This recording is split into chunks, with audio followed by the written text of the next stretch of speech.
The Campus Food Hub is a collaborative initiative between Student Experience and Support, Ancillary Services, the Students' Union, and the Graduate Students Association. We have a physical space here on campus where we are making food accessible to students.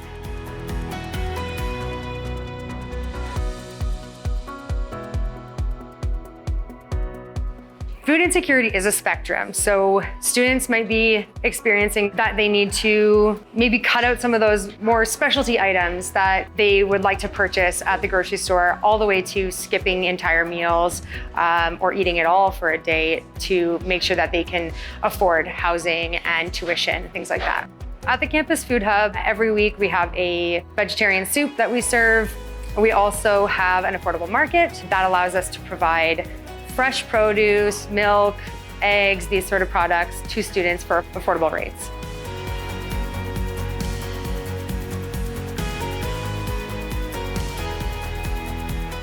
The students have been really grateful. We get a lot of feedback directly to our staff and our volunteers, whether it's when we're serving soup, but particularly the affordable market. They come in and they're always very surprised by our pricing and really excited that they can now afford those cherry tomatoes or get those strawberries or that Greek yogurt that they might not otherwise be able to afford. We're very grateful to have this wonderful open space on campus where we can help students meet their food needs.